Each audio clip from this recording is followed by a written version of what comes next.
Welcome to Alice Just Alice 55. You're listening to an AI-narrated audiobook version of my original story, The Unclaimed Werewolf, an Unbound Wolves novel, written by Alice N. Smith.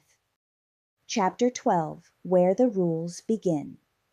Closing in nothing crossed the line. That was what unsettled her most. At the edges of her territory, the forest held faint impressions that hadn't been there before, pressed grass that hadn't quite sprung back, the ghost of unfamiliar scent carried and then deliberately cut short, traces, not trespasses. Whoever had left them had stopped exactly where they were supposed to. She followed those edges at dawn. In wolf form, she ran the northern boundary fast and wide, doubling back through gullies and over fallen trunks. She kept her speed just below a full run. Morsel stayed with her where he could, falling back and catching up as she crossed and recrossed the same ground from different angles.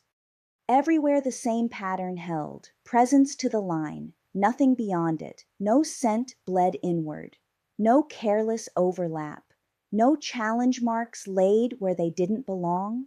They were obeying the rules. She hated that. He watched her constantly now, ears flicking toward every pause, every shift in her movement. "Don't start that," she muttered when she caught him staring. He looked away, then back again. By midday, she knew the truth she didn't want. They weren't waiting to see what she'd do. They were setting conditions. The first sign was the deer. She found tracks where there shouldn't have been any. Too many hooves in too tight a pattern, cutting across old paths as if driven. The herd had moved early and fast, pushed along the edges of known ground instead of slipping through the deeper woods. Wrong. She followed long enough to be certain. Not wind, not wolves, not hunger. The pattern bent away from the border, funneled inward, pressure without entry. "Someone spooked them," she said aloud. Morsel sniffed the churned earth, hackles lifting. She didn't scent werewolf in the herd's path. Not directly. Whatever had moved them had done so from the far side of the line. She hunted later than usual, ranging farther east to make up for the loss. When she brought down a doe at last, the kill felt harder earned, the silence afterward too thin.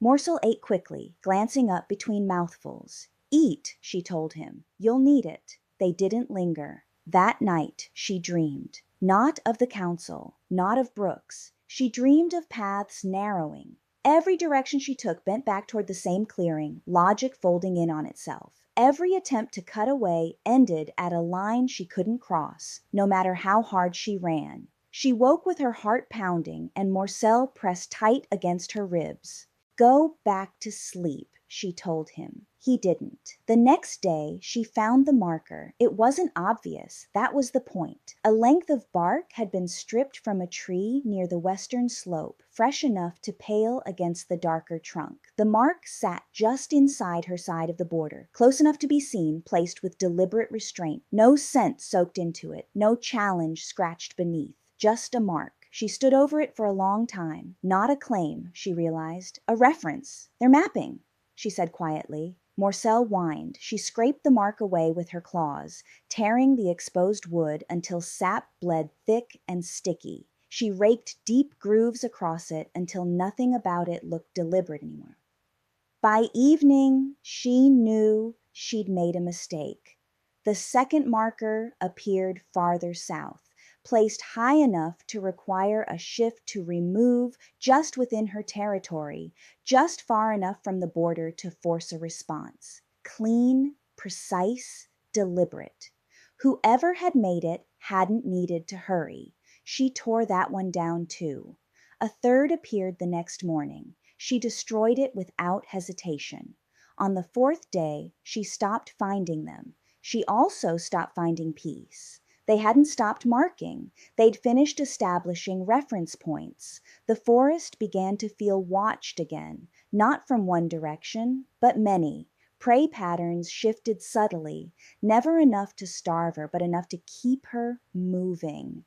Wind patterns felt unreliable, changing just enough to keep her alert. Bird calls cut off too early, resumed too late. All of it pressed inward. None of it crossed the line. "You're doing this on purpose," she said once, to no one. Morcel sat beside her, leaning into her leg. She pressed her hand into the fur at his neck, grounding herself in something solid and known. "They think this will make me move," she said. Morcel huffed. "They think wrong," but the words lacked certainty. That night, as the moon rose thin and sharp, she climbed the ridge where Brooks had stood and looked out over land that had always answered to her alone. Now it answered carefully. She stayed there until cold crept into her bones and Morcel nudged her insistently. "All right," she said at last. "We'll go."